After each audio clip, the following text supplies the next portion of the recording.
Good morning all of you. Welcome back to the class of economics. देखो हमने Indian eco में काफ़ी सारे चैप्टर्स पढ़े, मैक्रो में काफ़ी सारे चैप्टर्स पढ़े। आज हम इंडियन इको का जो सेकंड चैप्टर है हमारा, that is Indian economy 1950 to 1990, उस चैप्टर को स्टार्ट करेंगे। देखो हम इस चैप्टर में बात करेंगे 1950 से 1990 में इंडियन इकोनॉमी कैसी थी, तो उन सारे टॉपिक्स को हम यहाँ पढ़ने वाले हैं। इस चैप्टर को स्टार्ट करने से पहले मैं कुछ आपको बेसिक चीजें बता रहा हूँ जो आपको ऑलरेडी आती है, आपने क्लास 11 में पढ़ी हुई है। सबसे पहले आता है मेरा टॉपिक इकोनॉमिक प्रॉब्लम और we called central problem of the economy. तो इसका सिंपल सा मतलब है ये वो प्रॉब्लम्स होती है जो हर इकोनॉमी फेस करती है। और ये प्रॉब्लम किन रीजन से होती है? सर इकोनॉमिक प्रॉब्लम होने के 3 रीजंस है। किसी भी इकोनॉमी में इकोनॉमिक प्रॉब्लम होने के क्या क्या रीजंस होते हैं, अगर मैं उसकी बात करूं तो उन्होंने बताया बेटा सबसे पहला जो रीजन है वो है अनलिमिटेड वांट्स। हम ऑलरेडी पढ़ चुके हैं। सर अनलिमिटेड वांट्स का मतलब होता है जो ह्यूमन बीइंग है उसकी वांट्स क्या होती है? Unlimited and recurring in nature. एक इच्छा पूरी होगी दूसरी अराइज हो जाएगी। दूसरा आता है बेटा लिमिटेड रिसोर्सेज। सर किसी भी इकोनॉमी की बात करें तो इकोनॉमी में जो रिसोर्सेज अवेलेबल है वो कैसे होते हैं बेटा? लिमिटेड। कैसे हैं रिसोर्सेज? लिमिटेड। हम चाहकर भी किसी की भी सारी नीड पूरी नहीं कर सकते क्योंकि सर जो हमारे पास रिसोर्सेज अवेलेबल है वो कैसे है? लिमिटेड। और जो लास्ट रीजन है वो है बेटा अल्टरनेटिव यूज। ये टॉपिक हम ऑलरेडी क्लास 11 में पढ़ चुके हैं, फिर मैं आपको ब्रीफ दे रहा हूं कि किसी भी इकोनॉमी में इकोनॉमिक प्रॉब्लम होने के 3 रीजन है बेटा। कौन कौन से? Unlimited wants, limited resources and alternative use. तो आई होप आपको आता होगा। और इन 3 रीजन से इकोनॉमी में डिफरेंट प्रॉब्लम्स क्रिएट होती है। और वो इकोनॉमिक प्रॉब्लम्स कौन कौन सी है? पहली आती है बेटा व्हाट टू प्रोड्यूस। याद है आपको? पढ़ा था पहले लैब में व्हाट टू प्रोड्यूस। फिर एक आता है बेटा हाउ टू प्रोड्यूस और एक आता है फॉर whom टू प्रोड्यूस। तो देखो यहाँ हम 2 टॉपिक और कर लेते हैं कि सर इकोनॉमिक प्रॉब्लम होने के कौन से 3 कारण है? पहला unlimited wants, limited resources and alternative use. और इन 3 रीजन से कौन सी इकोनॉमिक प्रॉब्लम होती है? वो है बेटा what to produce, how to produce and for whom to produce. तो आई होप आपको ये टॉपिक्स क्लियर होंगे। फिर बेटा एक टॉपिक आता है वो भी आपने पढ़ा हुआ है, types of economies. Types of economy. तो अगर मैं टाइप्स ऑफ इकोनॉमी की बात करूं, देखो 3 तरह की इकोनॉमी होती है बेटा। एक होती है मार्केट इकोनॉमी, एक होती है सेंट्रल प्लान्ड इकोनॉमी और एक होती है मिक्स्ड इकोनॉमी, जो वो भी हमने पढ़ रखी है। तो ये आपको मैं बस बेसिक आइडिया दे रहा हूं कि ये 3 टॉपिक आपको खुद को करने हैं। आप रीड करना आपको आसानी से आ जाएंगे, नहीं आते तो फिर आप मुझसे पूछ सकते हो। बाकी हमारे तीनों टॉपिक 11th क्लास में पढ़े हुए हैं, तो इनमें ऐसा कोई प्रॉब्लम आएगी नहीं। तो आज हम नए जो टॉपिक है चैप्टर का उससे स्टार्ट करते हैं। ध्यान रखना इस चैप्टर में जो भी हम पढ़ेंगे वो 1950 से 1990 है, इस 1950 टू 1990 की इकोनॉमी के बारे में हम बात करेंगे। तो सबसे पहले बात करते हैं what do you mean by the term economic planning. Sir economic planning term का क्या मीनिंग होता है? तो मैं सिंपली बोलूं, according to the planning commission of India, economic planning refers to the utilisation of country's resources in different development activities. जब हम country के रिसोर्सेज को अलग-अलग डेवलपमेंट एक्टिविटीज में यूज करते हैं और किस तरीके से यूज करते हैं, देखो हर कंट्री के पास जो रिसोर्सेज है वो क्या है? लिमिटेड, और आपको प्रॉपर तरीके से उनको यूज करना पड़ेगा। इसको बोला गया इकोनॉमिक प्लानिंग। तो economic planning refers to the utilisation of country's resources in different development activities in accordance to the national priority. और हमें कैसे यूज करना है? On the basis of national priority. Clear है बच्चों? नेक्स्ट जो टॉपिक आता है बेटा वो आता है अपना goals of planning of India. तो गोल्स की अगर हम बात करें, the planning commission of India has adopted 5-year plan strategy. जो हमारा प्लानिंग कमीशन ऑफ इंडिया है उसने 5-year प्लान स्ट्रेटेजी को अडॉप्ट किया। आपको पता है आज कोई भी गवर्नमेंट आती है कितने साल के लिए आती है सर? 5 साल के लिए। जो प्लानिंग कमीशन ऑफ इंडिया है उन्होंने किसको अडॉप्ट किया? 5-year प्लान स्ट्रेटेजी को। और इंडिया का पहला 5-year प्लान कब आया था? तो 1 मार्क क्वेश्चन आता है एमसीक्यू के अंदर, ध्यान रखना। India launches it's first 5-year plan. Sir India का फर्स्ट 5-year प्लान कब आया था? वो आया था इन द ईयर 1951। ध्यान रखना इंडिया का फर्स्ट 5 ईयर प्लान कब आया था बेटा? In the year 1951। और वो कब से कब तक चला था सर? 5 साल गिन लो, 1951 टू 1956। तो प्लीज बच्चों ये चीज ध्यान रखना, इंडिया का फर्स्ट 5 ईयर प्लान आया था 1951 और ये कब से कब तक चला था? From 1951 to 1956। The 1 mark question आपके आ सकता है कि when India launches its first 5 year plan, that is in the year 1951। और till now अभी तक सर इंडिया ने कितने 5 year plan कंप्लीट कर लिए?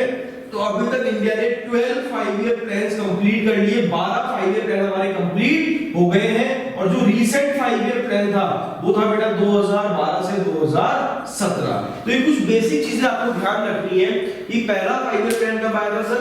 1951 में। और अब कब से कब तक? 1951 टू 1956। और अब तक इंडिया ने 12 5 year plan कंप्लीट कर लिए हैं। और जो 12 वाला लेटेस्ट था वो था 2012 से 2017। क्लियर है बच्चों? तो ये बहुत बेसिक टॉपिक अभी अपन ने पढ़ा।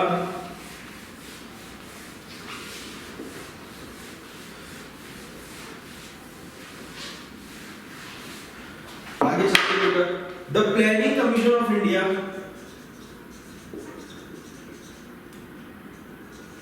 जो हमारा प्लानिंग कमीशन है इंडिया का, उसने 2 तरह के गोल्स अडॉप्ट किए, 2 टाइप्स ऑफ गोल्स। अब सर वो 2 टाइप्स ऑफ गोल्स कौन कौन से होते हैं वो हम देखते हैं। तो बेटा एक तो बोला शॉर्ट टर्म गोल्स और एक बोला गया बेटा लॉन्ग टर्म गोल्स। तो 2 तरह के गोल्स मुझे आपको पढ़ाने हैं बेटा, एक तो है शॉर्ट टर्म गोल्स और एक है लॉन्ग टर्म गोल्स। तो हम इन दोनों गोल्स की बात करेंगे सर, शॉर्ट टर्म गोल कौन सा है और लॉन्ग टर्म गोल कौन सा है। तो हम पहले बात करते हैं शॉर्ट टर्म गोल्स की। It refers to the goals that are to be achieved in a specific plan। मतलब वो गोल्स वो केवल स्पेसिफिक प्रोजेक्ट के लिए बनाए गए हैं। मतलब वो गोल्स जो हमें 5 ईयर के अंदर कंप्लीट करने होते हैं, specific to the object, specific to the project. The goals that are to be achieved in a specific plan, बोले तो plan specific goals, and it differ according to the need and requirement of the economy। और ये जो goals ये change होते रहते हैं as per the need and requirement of the economy। Economy की जो भी नीड रहेगी, इकोनॉमी की जो भी रिक्वायरमेंट रहेगी, उसके अकॉर्डिंग ये गोल्स चेंज होते रहते हैं। नेक्स्ट बात करते हैं लॉन्ग टर्म गोल्स की। तो यहां बोला गया it refers to the goals which are to be achieved over a period of 20 years.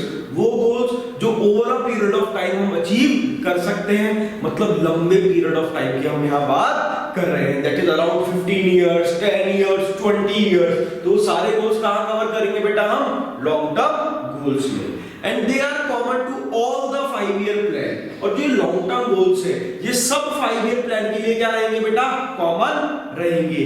Hence they are study as the common goal of 5 year plan. क्योंकि सर ये लंबे पीरियड ऑफ टाइम में achieve करना है, तो हर 5 year plan में इनका जो भी ऑब्जेक्ट होगा, जो भी काम होगा वो कैरी आउट होगा। तो मतलब जो शॉर्टर पीरियड ऑफ टाइम के लिए है वो शॉर्ट टर्म, और जो लंबे पीरियड ऑफ टाइम के लिए है वो लॉन्ग टर्म। ये चेंज होते रहते हैं as per the need and requirement of the economy. But ये सबके लिए क्या रहेंगे बेटा? कॉमन। हर गोल, हर 5 ईयर प्लान में गोल्स क्या रहेंगे? कॉमन। सबको इनके लिए काम करना पड़ेगा। तो ये टॉपिक था बेटा टाइप्स ऑफ गोल्स। में बताए 2 तरह के गोल्स होते हैं, एक होता है शॉर्ट टर्म गोल्स और एक होता है long term goals. Next topic आता है बच्चों अपना, ये बड़ा अच्छा क्वेश्चन है, what are the main objectives of 5 year plan. Sir 5 year plan की मेन ऑब्जेक्टिव्स क्या क्या हैं? तो बड़ा अच्छा क्वेश्चन है, ध्यान देना। What are the main objectives of 5 year plan? तो देखो सबसे पहला पॉइंट आता है इसके अंदर सेल्फ रिलायंस। सेल्फ रिलायंस का क्या मतलब होता है? प्लीज बच्चों ध्यान से देखना। तो पहला ऑब्जेक्टिव क्या है बेटा? Self reliance. अभी मोदी जी ने एक वर्ड बोला आत्मनिर्भर भारत, उसका क्या मतलब है? उसका सिंपली बेटा ये मतलब है कि आप किसी और पे डिपेंड क्यों होते हो? Instead of depending someone else, why don't you produce that commodity in the domestic country? इसका भी सिंपली यही मतलब है कि आप किसी और कंट्री से जो इंपोर्ट कर रहे हो, आप उसको कोशिश करो इंडिया में प्रोड्यूस करने की। That is called self reliance. तो it refers to more and more dependence on the domestic goods rather than importing from rest of the world। मतलब रेस्ट ऑफ द वर्ल्ड से इंपोर्ट करने की बजाय उसको आप यहाँ प्रोड्यूस करने की कोशिश करो। आप हमारे जो कंट्री है उन गुड्स पे ज्यादा से ज्यादा फोकस करने की कोशिश करो। And the concept of self reliance emphasises on avoiding imports of such goods and services which could be produced domestically. और ये कंसेप्ट सिंपली एक बात बोलता है, जिन गुड्स को आप इंडिया में प्रोड्यूस कर सकते हो तो उसको बाहर से मंगाने की क्या जरूरत है। अगर आप बाहर से मंगाओगे तो हमारी कंट्री का पैसा रेस्ट ऑफ द वर्ल्ड में जाएगा, वहां देने से बेटर है ना आप उस गुड्स को डोमेस्टिकली प्रोड्यूस करो, इंडिया में बनाने की कोशिश करो, जिससे क्या होगा, इंडिया की जो इकोनॉमी वो भी ग्रो करेगी। And promoting domestic production and industries will give rise to the economic growth and prosperity in the economy। और जैसे ही सर डोमेस्टिक प्रोडक्शन को हम प्रमोट करेंगे तो हमारी इकोनॉमी भी ग्रो करेगी। तो बेटा पहला ऑब्जेक्टिव क्या है अपना, सेल्फ रिलायंस। दूसरा आता है बच्चों इकोनॉमिक ग्रोथ। अब देखो मैं नो डाउट अगर 1950 से पहले की बात करूं, 1947 में हमारा कंट्री इंडिपेंडेंट हुआ था, और उससे पहले की इकोनॉमी की हम बात करें, हमारी इकोनॉमी कैसी थी बेटा, स्टैग्नेंट इन नेचर, मतलब विच इज स्टक और very low on the path of development. तो हमारी इकोनॉमी कैसी थी बेटा, रुकी हुई इकोनॉमी थी। तो हमारा मेन ऑब्जेक्टिव ही क्या था कि सर सबसे पहले तो हमारी इकोनॉमी का ग्रो करना बहुत ज्यादा जरूरी है। तो ये लिखा, during colonial period Indian economy was stagnant in nature, so the first and the foremost objective of economic planning is economic growth। अगर सर हम उस टाइम की बात करें तो हमारी इकोनॉमी कैसी थी, स्टैग्नेंट इन नेचर। तो हमारा पहला ऑब्जेक्टिव ही क्या था, इकोनॉमी को ग्रो करना। और इकोनॉमिक ग्रोथ का मतलब क्या होता है, जब हमारी कंट्री की प्रोडक्शन कैपेसिटी बढ़ जाती है, जीडीपी बढ़ जाता है, पर कैपिटा इनकम बढ़ जाती है, that is called economic growth. The economic growth refers to the increase in the production capacity of the economy। Simply क्या बोला गया है, जब कंट्री की प्रोडक्शन कैपेसिटी इंक्रीज हो जाती है उसको बोला गया economic growth. And the basic criteria of measuring economic growth is the change in the level of GDP. और सर हम कैसे मेजर करेंगे कि हमारी इकोनॉमी ग्रो कर रही है या नहीं कर रही, जब हमारे जीडीपी में चेंज होगा, जीडीपी ज्यादा हो जाएगा तो हम बोल सकते हैं कि हमारी इकोनॉमी ग्रो कर रही है।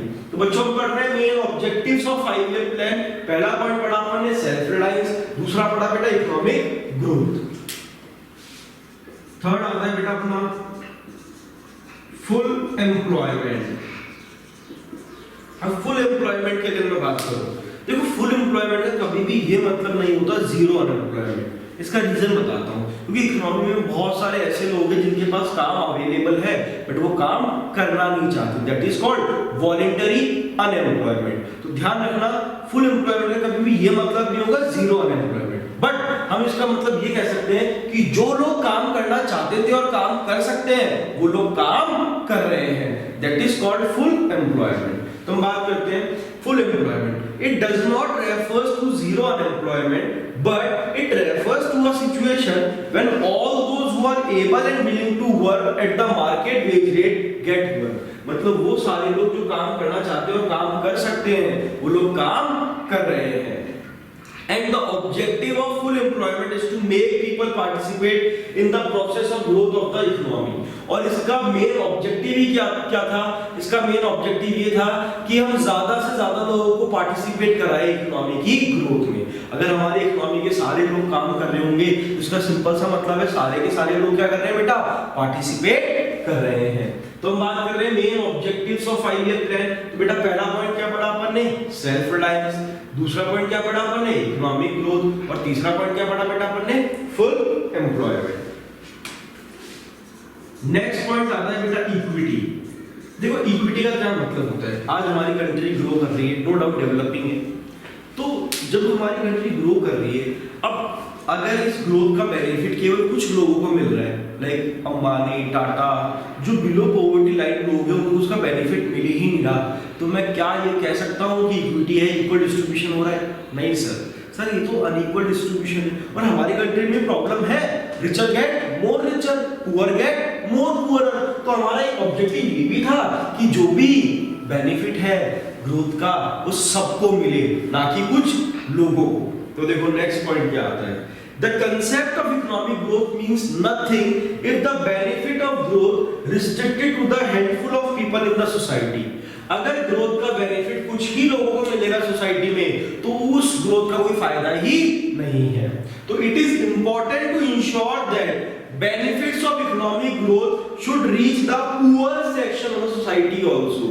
तो ये बहुत जरूरी है कि सर जो ग्रोथ का बेनिफिट है वो सोसाइटी में पुअर सेक्शन को भी मिले, so that it will reduce the unequal distribution of income and wealth। तो सर उससे होगा क्या, जो इकोनॉमी है हमारी उसमें जो अनइक्वल डिस्ट्रीब्यूशन होगा इनकम और वेल्थ का वो भी रिड्यूस हो जाएगा।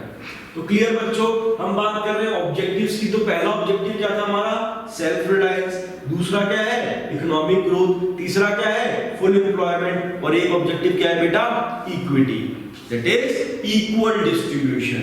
और नेक्स्ट पॉइंट जो आता है बहुत ही सिंपल है, मॉडर्नाइजेशन।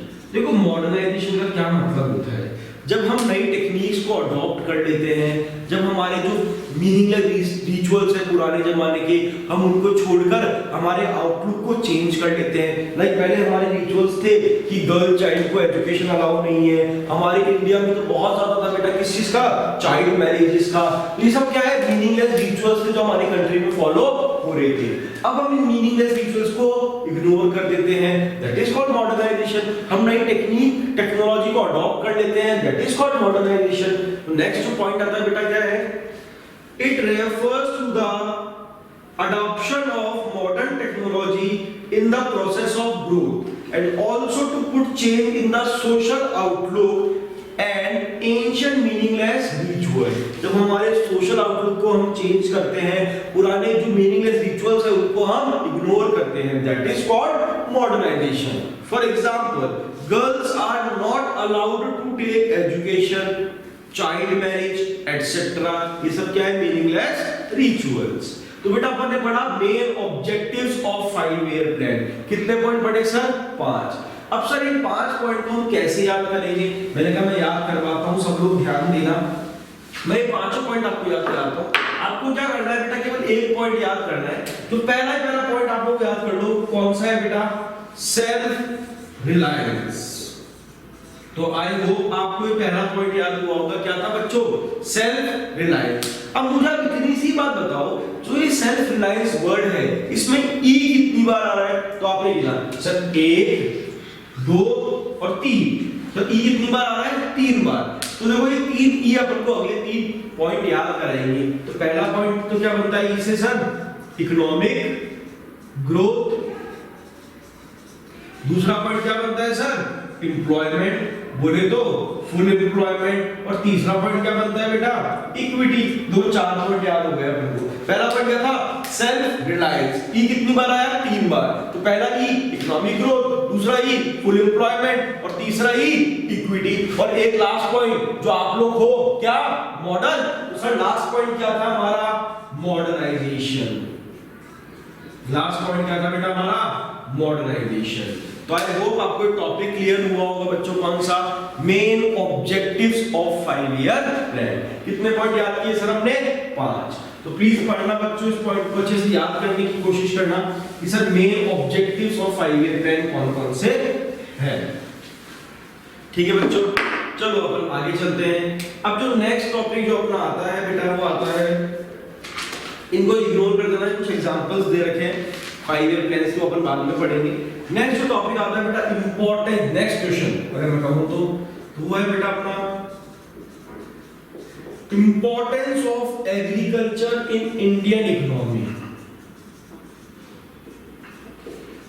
बहुत सिंपल टॉपिक है, आप खुद जानते हो कि इंडियन इकोनॉमी में एग्रीकल्चर की क्या इंपॉर्टेंस है। सर बड़ी इंपॉर्टेंस है, तो मैंने कहा बड़ी इंपॉर्टेंस तो है, आप मैं एग्री करता हूं। क्या क्या पॉइंट्स बना सकते हो, क्या क्या इंपॉर्टेंस है, मुझे बताएगा कोई?